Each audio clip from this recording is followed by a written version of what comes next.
பொதுவா இந்த ஆளுங்கட்சிக்கு தான் பூரப்பட செக்யூரிட்டி கொடுப்பாங்க. இவருக்கு எதுக்கு? ஆனா என்ன சுத்தி வேற ஆளா இருக்கிய? நம்ம கட்சியில இருந்து வேற கட்சி திடீர்னு தாவிர கூடாது அப்படி இருக்காங்க. நம்ம கட்சிக்காரங்க ஸ்பெஷலா இந்த கலப்பு ஏற்பாடு பண்ணிருக்காங்க.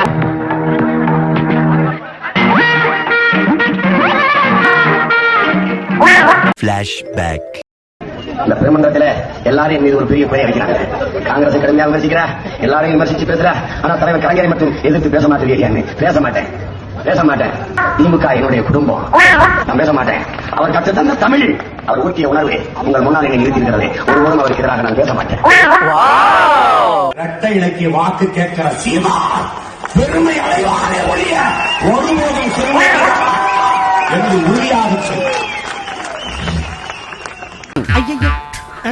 இந்த ஈன பொழப்புக்கு பேசாம எங்கேயாவது போய் இதுக்கு மேல ஒரு வார்த்தை பேசினேன் நான் கொலகாரியாவே ஆயிருவேன்.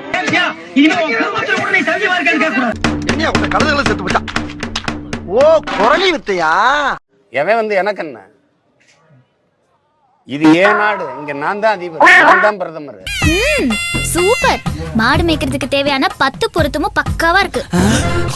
நான் வந்தேன்னா என் மண்ணை மக்களை எப்படி காப்பாற்றணும் எனக்கு தெரியும், நான் செய்வேன். வாழ்த்துக்கள். நீ நான் வந்த உடனே நீ ஜிஎஸ்டி வாங்கிரு பாப்போம்.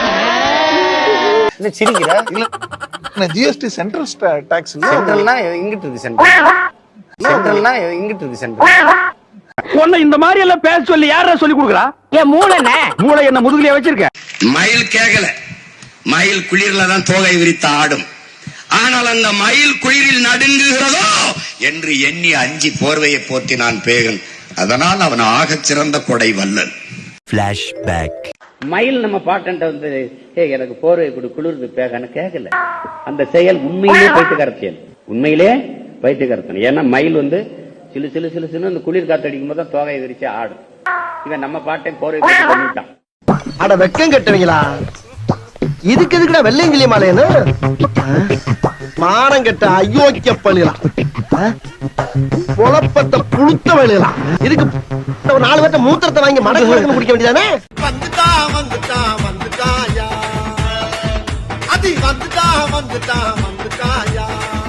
உலக வெற்றி கழகம்னு ஆரம்பிச்சுக்கணும். நீங்க ஏன் தமிழக வெற்றி கழகம் ஆரம்பிச்சு? உலகம் முழுமைக்கும் அரசியல் மொழியின் அடிப்படையில் கட்டமைக்கப்பட்டிருக்கு. மறுபடியும் விஜய் மாமா தாக்கி பேசிட்டே இருக்கீங்க. நாங்க உலக வெற்றி கழகம் மாத்திக்கிறோம், நீங்க திரள் நீதி தமிழர் அப்படின்னு மாத்திக்கிறீங்களா? பாய் நாங்க போறோம். நீ என்னடா சொல்றது? சொல்றேன், எங்களுக்கு தெரியும் நீ சூத்த மூடு. விஜய் நான் சொன்னா கேட்கும். எம்எல்ஏ ரொம்ப மரியாதை. ஆயிருந்தாலும் அவன் என் தம்பி. அண்ணனும் கிடையாது, தம்பியும் கிடையாது. என்னம்மா நீங்க இப்படி பண்றீங்களம்மா? அவர் கொள்கை 1000 இருக்கட்டும், அவர் கொடி என்ன எது இருக்கட்டும், 1000 இருந்தாலும் அவன் என் தம்பி. நான் எப்பவும் ஆதரிப்பேன்.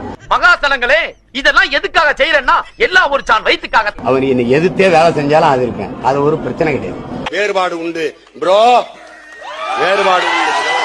நிலத்தை நான் மீட்டே தீர்வேன் என்று உறுதி எடுத்து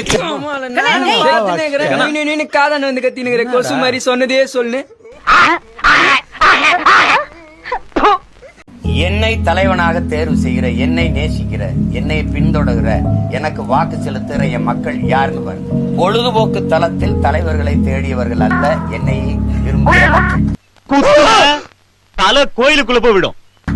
போராட்ட களத்தில் தலைவனை தேடுகிற மக்கள் தான் என்னை பின்தொடர்வார்கள். காத்தடிக்கிற திசையெல்லாம் பறக்கிற பதர்கள் எனக்கு வாக்கு செலுத்த மாட்டாங்க.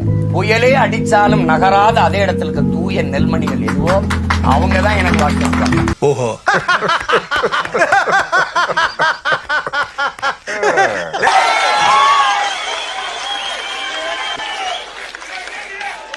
என்ன தெரியுமில்ல, கெட்ட ராஸ்கள் வெடிச்சு சதறிட்டேன்னு வச்சுக்கோங்க, ஒருத்தனுக்கு முடியாது, தலை காட்ட முடியாது. இஸ்லாமிய பெருமக்களே, சீமான் உங்களுக்கு எதிரி, அவ்வளவுதானே? ஆமா எதிரி. என்னை விட்டுருங்க. என்னால முடிஞ்சதை நான் அந்த மக்களுக்காக செஞ்சுட்டு இருக்கேன். நான் கொலை பண்ணாம விட மாட்டேன். நிறுத்துங்க. அவனை நிறுத்த சொல், நான் நிறுத்துகிறேன். ராமாதான் ஏன் ஐயா விட்டு விட்டீர்கள்? நான் எங்கடா விட்டேன்? இனிமேல் தான் விட போறேன். நீங்க உங்களுக்கு முடிஞ்சதை செய்யுங்க. ஐயா ஸ்டாலினை, அவர் மகனை தொடர்ச்சியா பதவியில் இருக்கிற மாதிரி பாத்துக்கிறீங்க. அது உங்க பிறவி கடமை. பம்பு இழுத்து அடி வாங்குற நேரம் நீ சும்மா இருந்தாலும் உன் வாய் சும்மா இருக்காது, உன் வாய் சும்மா இருந்தாலும் நீ சும்மா இருக்க மாட்ட, நீயும் வாய் சும்மா இருந்தாலும் இந்த ஊர் சும்மா விடாது. உடம்ப பத்திரமா பாத்துக்க. இறைவன் உங்களை இறுதி நாள்கிட்ட கேட்பார், நான் தேவதூதர்கள் 2 பேரை அனுப்புனனே, அவர்களை நீ ஏன் கைவிட்டாய்? கடவுளுக்கு எல்லாம் தெரிஞ்சிருக்கணும்ல. அப்ப சீமானுக்கு என்ன வேணும்னே தெரியாத கடவுள் எனக்கு இப்படி கடவுளா இருக்க முடியும்? இறைவன் உங்களை இறுதி நாள்கிட்ட கேட்பார், நான் தேவதூதர்கள் 2 பேரை அனுப்புனனே, அவர்களை நீ ஏன் கைவிட்டாய்? என்னை அடிக்க இந்த ஊர் ஆள் இருக்காரா என்ன பாக்கிறேன். சீமான் நீ ஆமாண்டா டூ மச். பிஞ்சோட சீமான் உனக்கு no no no bad. No no no அம்மா வளர்க்கற. மம்மி பாப்பா. உனக்கு மான மரியாதை கிடையாதடா பிச்சைக்கார. நல்லா இருக்க மாட்டே சீமான். My family தோத்ததேவ. ஏய் அடிச்சு மூஞ்சி மோரையில பேத்து விடுற ராஸ்கல். அவர்களுக்கு வாக்கு செலுத்தாது ஏன் நீ வஞ்சித்து விட்டாய்?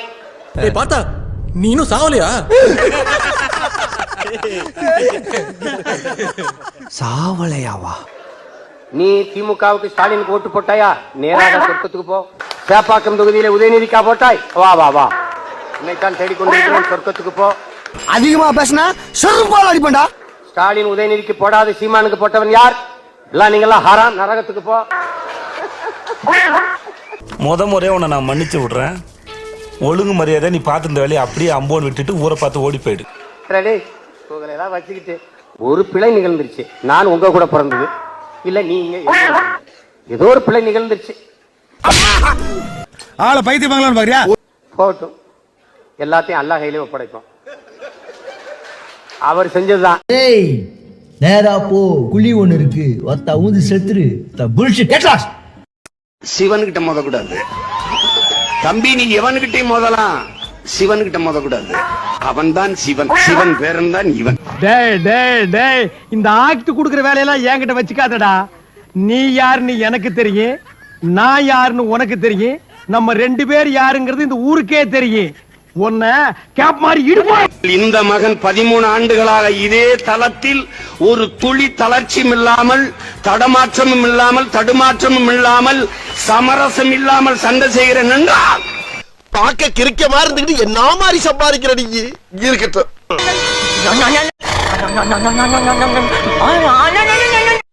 தளபதி தளபதி எதுக்குடா இந்த மானங்கட்ட பிளப்பு அப்படின்னு ஒரு வார்த்தை உண்டுல, அந்த வார்த்தை யாருக்கு பொருந்துமோ இல்லையோ, நாகப்பட்டினம் தமிழக வெற்றி கழகத்துக்கு பொருந்தும். சரி, இப்ப இவருக்கு என்ன? அந்த குடும்பத்திலே இவர் ஒருத்தர் தான் தப்பா பொருந்த. நாகப்பட்டினத்துல நேற்று தமிழக வெற்றி கழகத்துல நாம் தமிழர் கட்சியினர் 500 பேர் இணைந்தார்கள் என்று ஒரு ஊடக செய்தி, 200 பேர் இணைந்தார்கள் என்று ஒரு ஊடக செய்தி, 1000 பேர் இணைந்தார்கள் என்று ஒரு ஊடக செய்தி.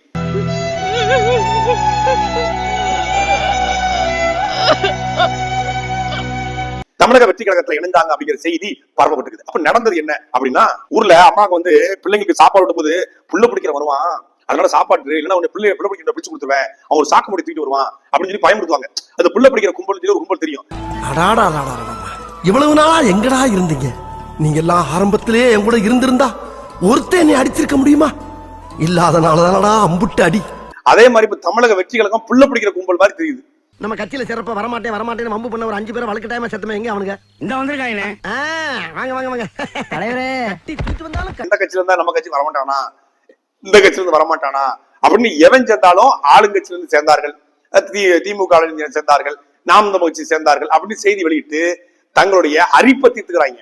என்னடா இன்னும் ஒரு பேச்சுக்குப்பா இல்ல தண்ணி இனி போட்டிருக்கியா? ஏன் இப்படி பேச்ச மாத்தி மாத்தி பேச? இந்த கும்பல், இந்த விளம்பர அரிப்பு கொண்ட இந்த கும்பலை நம்பித்தான் தளபதி விஜய் புகழின் உச்சத்துல எப்படி என்னுடைய கேரியரோட உச்சத்தை உதறிட்டு நான் வந்திருக்கேன்ல, அந்த கேரியரோட உச்சத்தை உதறிட்டு இந்த ஃப்ராடு கும்பலை நம்பித்தான் விஜய் தன் கேரியரின் உச்சத்தை நம்பிட்டு வந்திருக்காரு. கூடவே சுத்திரிய செவ்வால நீயாவது புத்தி சொல்லக்கூடாதாடா? எங்க கேக்குறான் இந்த விசிலடிச்சான் குஞ்சிகளை, இந்த அற்ப பதர்களை, இந்த விளம்பர விரும்பிகளை, இந்த அரசியல் அரிப்பை தீர்த்து கொள்கிற இந்த அயோக்கியர்களை நம்பி அவர் தன்னுடைய பணத்தை விட்டு வராராம்.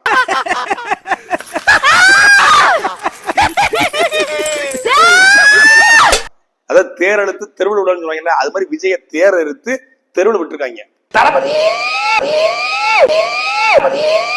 வரும்போதே ஃப்ராடுத்தனம் பண்ற இந்த கும்பல் தமிழ்நாட்டுல இன்னும் ஒரு திமுகவாக, இன்னும் ஒரு அதிமுகவாக, இன்னொரு பாஜகவாக, இன்னொரு காங்கிரஸாக அவதரிக்குமே ஒழிய இது நாட்டு மக்களுக்கோ மண்ணுக்கோ மொழிக்கோ இனத்துக்கோ எந்த நன்மையும் செய்யாது.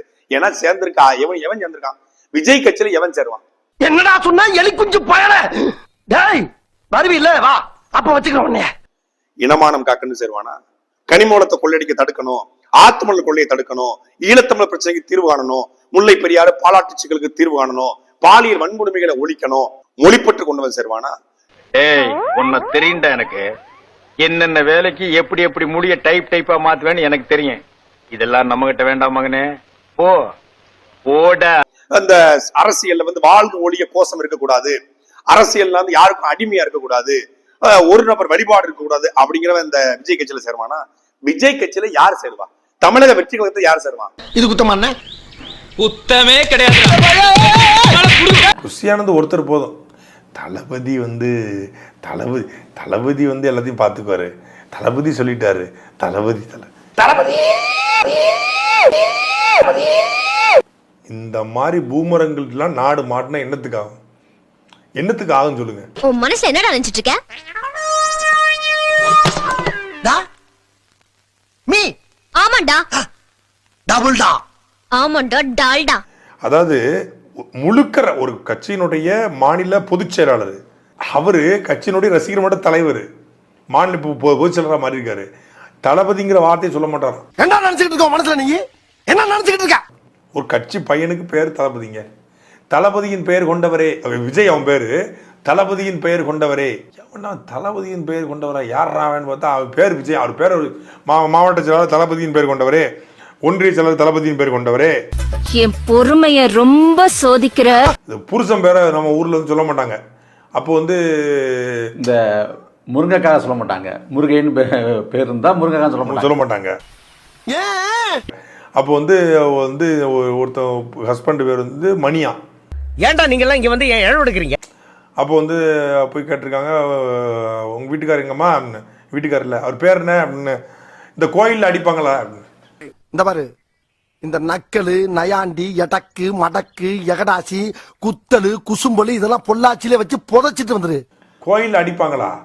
கோயில் அடிக்கிறது என்ன அடிப்பாங்க? இதாங்க கோயில் சாமி கும்பிடும்போது பூசாரி கையில வச்சு ஆட்டு வரலாங்க.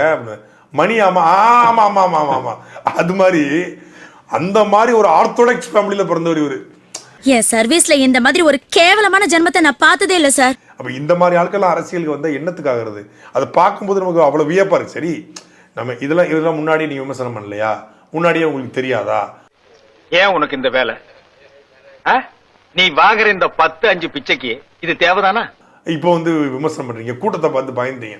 முன்னாடியே தெரியும், முன்னாடி இந்த விமர்சனங்கள் எல்லாத்துக்குமே பதில் இருக்கு. ஆனா இந்த கூட்டம் ஒரு கொள்கை கூட்டமா இருக்கும். அவர் கொள்கை பிரகடன கொள்கை திருவிழா போட்டாரு. இதுக்கு மேல நம்ம கம்முன்னு இருந்தா கதை கந்தலாயிடும். காலத்துல இறங்கிட்ட வேண்டியதான். கடல் கண்ணி ஷோ அப்படின்னு போட்ட மாதிரி, கிரேட் கரிகாலன் மேஜிக் ஷோ அப்படின்னு போட்ட மாதிரி கொள்கை திருவிழா அப்படின்னு பார்த்தா கூட்டம் அள்ளி இருக்குமே அப்படின்னு கூட்டம் அள்ளிச்சு. இதுல ஆசிட்டு கலந்துருக்கு, எடுத்து மேல ஊத்துன்னு வச்சுங்க, ரத்த கலரி ஆகி போகும். யார் பண்ணீங்க? என்ன பண்ண உங்களுக்கு? தலைக்கு 10 ஆட்டோ வித்த காசுல தலைக்கு 10 ரூபா போட்டு கொண்டு வந்திருக்கேன். நம்ம பெர்ஃபார்மன்ஸ் நல்லா இருந்தா நான் கூட 10 ரூபா போட்டு தருவாங்க அப்படின்னு. ஓகே ஓகே, நம்ம பெர்ஃபார்மன்ஸ் நல்லா இருக்கா? அதே மாதிரி இது பிராக்டிஸ்ட் அண்ட் பெர்ஃபார்ம்டு. ஒரு கட்சி தலைவர்னா ஒரு ஆளுமை தன்மையோட ஒரு மேடையை அணுகிறதுல இருக்கணும். அட பாவி, தெரியாதமா நான் ஒன்னே கண்டுபிடிச்சே பாரு. போய் வணக்கம் சொல்லும் போதே ஒரு இது இருக்கணும். நடிகரா இருந்தீங்க ஓகே வாட், ஆனா நீங்க மேடையில் நின்று மக்களை பார்த்து லட்சக்கணக்கான பேர் தன்னுடைய ரத்தத்தை சிந்தி வேர்வை சிந்தி உழைச்ச காசை கொண்டு வந்திருக்கான். கேக்குறாருல சொல்லுப்பா. என்னைய கேக்குறதுக்கு அவன லூசு பயலா. ஒன்றியத்துக்கு 10 லட்ச ரூபா பணம் கொடுத்ததாக தலைமையிலிருந்து பணம் கொடுத்தா சொல்லப்படுது. கிட்டத்தட்ட 50 கோடி ரூபா இது பண்ணியிருக்காங்க. ஒரு தொகுதிக்கு 100 பஸ்ல வரணும்னு சொல்லி தலைமையிலிருந்து பணம் போயிருக்கு. விஜய் தலைமையிலிருந்து பணம் போயிருக்குன்னு சொல்றாங்க. நீ பார்த்த 1 கோடி இந்த இத்து போன 4 வாழைத்தாருக்கு 1 கோடி ரூபா. 1 கோடி போய் சாம்பார் சோறு தின்னு போ. அதை தாண்டியும் வாலண்டியர்ஸாவும் மக்கள் வந்திருக்கிறான். நம்ம மொத்தமே மாநாடத்துக்கு 1 கோடி ரூபாய் செலவு பண்ணல. இப்போ 40 கோடி நம்ம 40 கோடி 4 கோடி இருந்தா இதை விட 4 மடங்கு கூட்டத்தை கூட்டிடலாம். அது வேற. இப்போ அப்படிப்பட்ட கூட்டம் வரும்போது அவன் நீங்க எப்படி பேசணும்? ஏன் சூப்பா அப்படி பாக்குறீங்க? அவனை பொறுத்த வரைக்கும் ரோகிணி தியேட்டர்ல படம் போட்டா முதல் காட்சி எப்படி பாக்குறானோ அப்படிதான் விஜய் மாநாட பார்த்தான். 2 மணி நேரம் 50 நிமிஷம். நான் நல்லா பண்றனோ இல்லையோ, ஆனா நீ நல்லா பண்ற. தளபதி வந்தாரு, கூஸ் பம்ப்ஸா பேசினாரு. என்ன பேசினாரு? சூப்பரா பேசினாரு. என்னையா பேசினாரு? வேற லெவல்ல பேசினாரு. இவனுக்கு உண்மையிலே அறிவில்லையா இல்ல அறிவில்லாதவ மாதிரி நடிக்கிறானே தெரியல. என்னாச்சு? என்னதான் பேசினாரு? ஃபேண்டாஸ்டிக்கா பேசினாரு. என்ன பேச அடிச்சு தூள் வேற லெவல் ப்ரோ, அந்த மாதிரி அந்த மாதிரி அப்படின்றான். என்னதான்டா கடைசி வரைக்கும் பேசினாரு? கடைசி வரைக்கும் சொல்ல மாட்டான். ஏன்னா அவனுக்கு தெரியாது, அவருக்கும் தெரியாது. ஒரு குட்டி கதை சொல்ல வராரு. இந்த குட்டி கதை சொல்றதுக்கு முன்னாடி குட்டி கதை சொல்றது மேட்டரே கிடையாது. குட்டி கதை சொல்றதுக்கு முன்னாடி ஒன்று சொல்றாப்ல, நம்மளுடைய டிசிஷன் என்ன, நம்மளுடைய ஸ்டாண்ட் என்ன அப்படிங்கறத டெலிபரேட்டா சொல்ல போற ஸ்டோரி தான் இந்த ஸ்டோரி. உள்ளுக்குள்ள உறுத்தல பொறம்போ அப்படின்னு உங்க மனசாட்சி உங்களை பார்த்து கேள்வி கேட்காத மிஸ்டர் பார்த்தசாரதி. ஒரு நாடு இருந்துச்சான், அங்க ஒரு மன்னன் இருந்தானா. அந்த மன்னன் இறந்ததுக்கு அப்புறம் அவங்க பையனுக்கு ஆட்சி வச்சான், சின்ன பையனா. அப்ப அந்த ஊர்ல இருக்கவங்க எல்லாம் உன்னால என்ன பண்ண முடியும்னு கேட்டாங்களாம். அப்ப அவன் போருக்கு போலாம் அப்படின்னு சொல்லி போனானா. பொது இடத்துல வச்சு லந்தம் கொடுத்துக்கிட்டு இருக்க, ஏண்டா வயசுக்குன்னு ஒரு மட்டு மரியாதை கிடையாதா? இந்த அநியாயம் பண்றியாடா? இது சங்க இலக்கியத்துல அதை பத்தி ரொம்ப சிறப்பா சொல்லியிருக்காங்க. உன்னைய தானே கேக்குறேன். டெய்லி பொண்டாட்டிட்டு அடி வாங்குறான்றதுக்கு அந்த லூசும்பியா நீயே? படிச்சு தெரிஞ்சுக்கோங்க, இல்லைன்னா படிச்சவங்க கேட்டு தெரிஞ்சுக்கோங்க அப்படின்றாப்ல. பாண்டியன் பேர் சொல்லல, பாண்டியன் பேரை விடுங்க. சங்க இலக்கியத்துல எந்த பக்கத்துல இருக்கு? என்ன சின்ன பிள்ளைத்தனமா இருக்கு நன்னாரி பயல. ஏசுநாதர் 10வது என்னங்க சொல்லிருக்காரு? எது சொன்னாலும் நல்லது தாங்க சொல்லிருப்பாங்க அப்படிங்கிற மாதிரி. சங்க இலக்கியத்துல எது சொன்னாலும் நல்லது தாங்க சொல்லிருப்பாங்க. சொல்லி விடு சங்க இலக்கியம்னு. அத பத்தி பேசாத, நான் கேக்குறேன் பதில் சொல்லு. டிஸ்கஷன் நடத்துங்க. என்ன போட்டு நான் அடப்பு தெரிஞ்சு போ அடப்பு. சோ உனக்கு சங்கம்னா அவ்வளவு சாதாரணமா போச்சா? அவன் வீரபாண்டியனா, சுந்தர பாண்டியனா, பாண்டிய நெடுஞ்செழியனா, வடிவலம்பன் என்ற பாண்டியனா, மதுரை மீட்ட சுந்தர பாண்டியனா? நீ போகாடார போய் சொல்ற சாமி கண்ண குத்தும். உன் மூஞ்சில கண்ணுதான் பெருசா இருக்கு, சாமிக்கு ரொம்ப ஈஸி. அல்ல ஆரிய படை கடந்த பாண்டிய நெடுஞ்செழியனா, இல்ல பாண்டிய மன்னன் கணைக்கால் சேர மன்னன் கணைக்கால் இரும்புறையா? அது மாதிரி யாருவன் அண்ணன் அப்படிலாம் பேசப்படாது. யாருன்னு இருக்குல்ல, எதையுமே சொல்லாம அவர் கெட்ட பையன் சார்ந்த பாண்டிய மன்னன். கெட்ட பயலா கடைசியில பார்த்தா நம்ம தேடி பார்த்தா தலையான.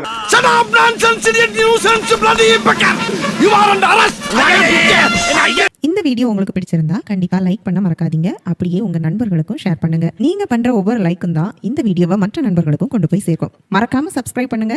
உங்க கருத்துக்களையும் கமெண்ட் பாக்ஸ்ல பதிவு பண்ணுங்க.